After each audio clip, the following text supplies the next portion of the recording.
Sids from Sids Trains here, and welcome to layout update video number 6. This is going to be a more short layout update video, unlike my last one, which is a whole tour. I'm going to be showing you basically now the final track plan from a more overview. So just showing you from like right around here, showing you what I've just done in the weeks that have passed since the last video. And I'm going to be showing you what's going to be happening because I've decided on some new things that are going to be going in place of what I maybe said before. So let's get started. Starting here at the front of the layout, I have now changed these two tracks here.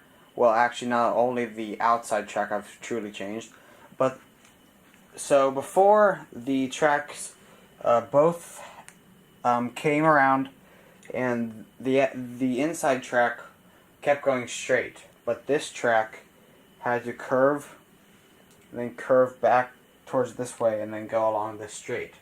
And that was because right here, both these tracks, this one and this one, had a straight here.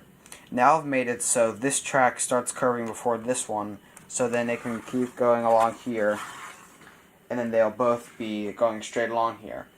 So that does make these tracks right here not parallel compared to the rest of the layout. So basically from right here all the way here to here, they are not parallel. And then these straight tracks are parallel.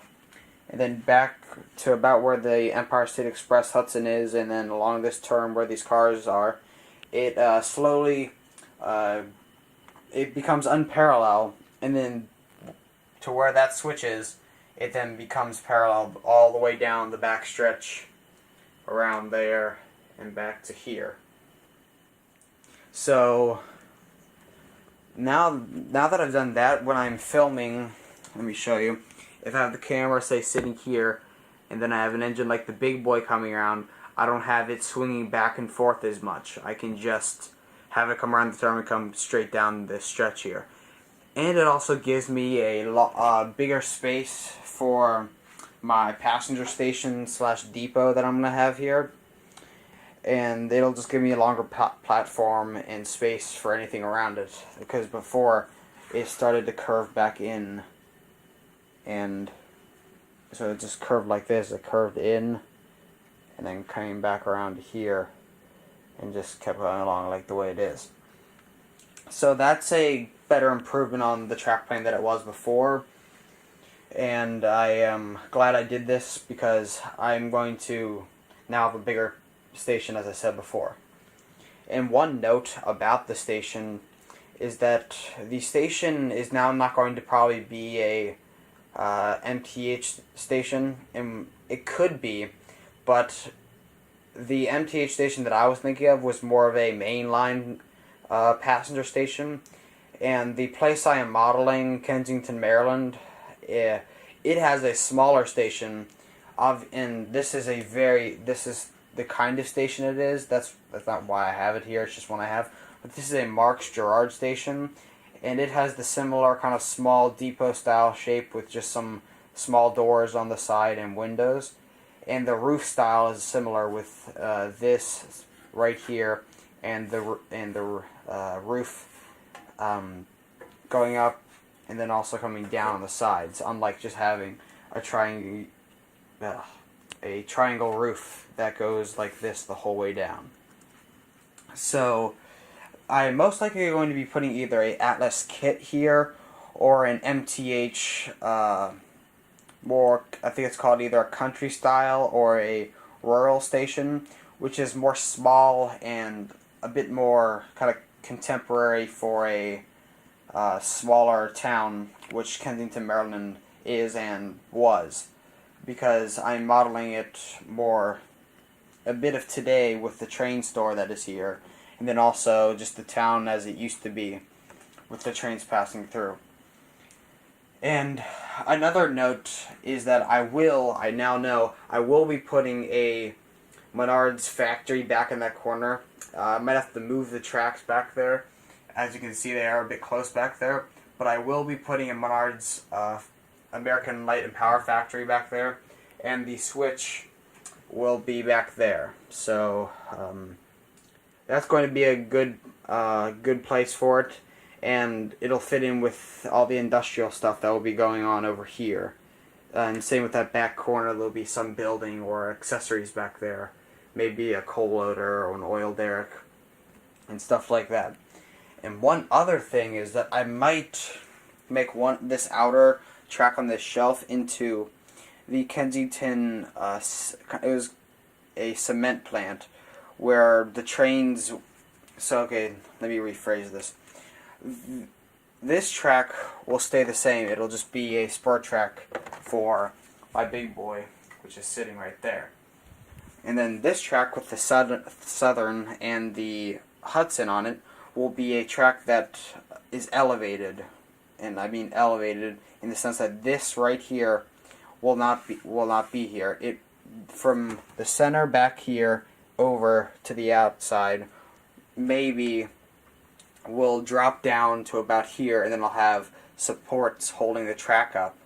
And in Kensington there was a cement plant. It's not there anymore, but there is the ruins of it, and there's supports, concrete supports that held the track up, and gravel cars would back up, and then they would drop their load of gravel and whatever else is needed to make the cement, and then they would make the cement there, and trucks would drive away out of the town and take the cement wherever it's needed to be building roads and other things. And I thought that would be cool because that is a place that is still there in Kensington, but is the ruins and was there, and that would be a good representation of it and a good place to put it. And it would be cool because then I could have the spur track with the big boy sitting there, and then the gravel cars. And then I could have maybe a road going from the concrete plant over the tracks and into the town, where it would then the trucks could then drive away. And then about the roundhouse and turntable, I still think I'm going to use a Corber kit, and I'm actually thinking that this kind of roundhouse scene could represent a roundhouse that was in Fredrick, Maryland. And a cool fact is that currently there is two train stores that are near that roundhouse. One of them is called the Train Room, and the other one is called, I think, the Fredrick Train Depot. It's something like that. And the Train Room is actually sits right. So say over here is the roundhouse. The train room sits right here to where it used to be, and the ruins of it are behind it. So I might create a building over here in the town that is named the Train Room, and then the roundhouse facilities would be over here, and it kind of represents that. So my layout is just kind of trying to represent places that are near me and places that I think are cool. But the only thing that is not as prototypical to the real world is the fact that most of my trains are New York Central, because I like Hudson's. But I do have a decent amount of Chesapeake and Ohio, and I want to get some more Western Maryland stuff, because I do not have any Western Maryland trains at the time, except for some train cars. So that's been me talking about what's been going on and what's going to be happening.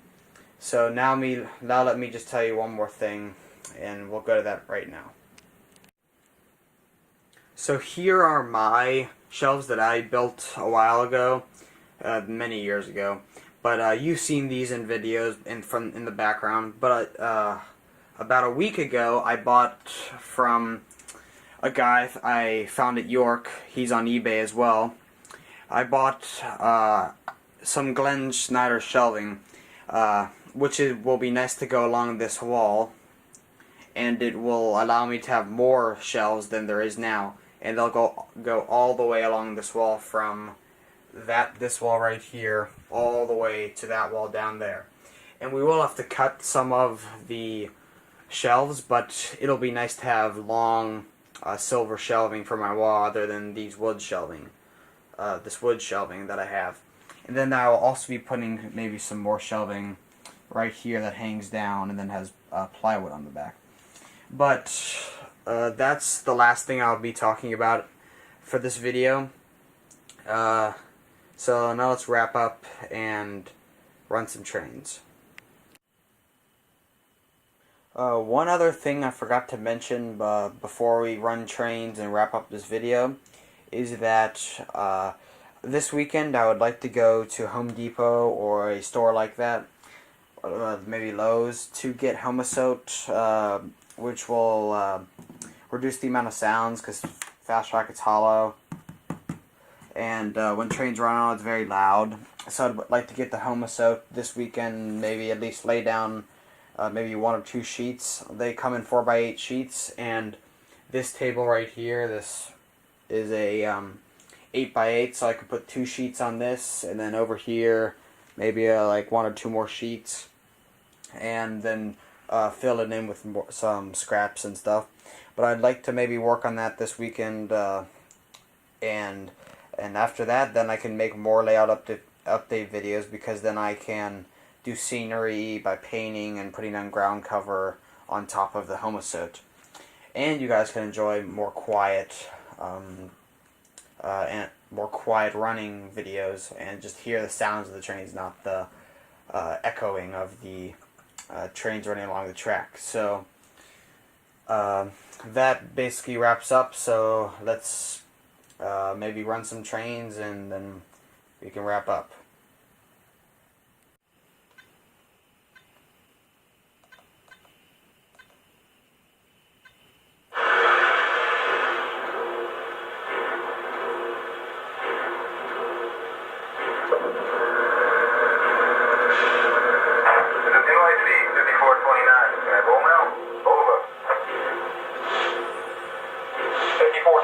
Please stand by. Over. Copy, dispatch.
Okay guys, that wraps up this layout update video.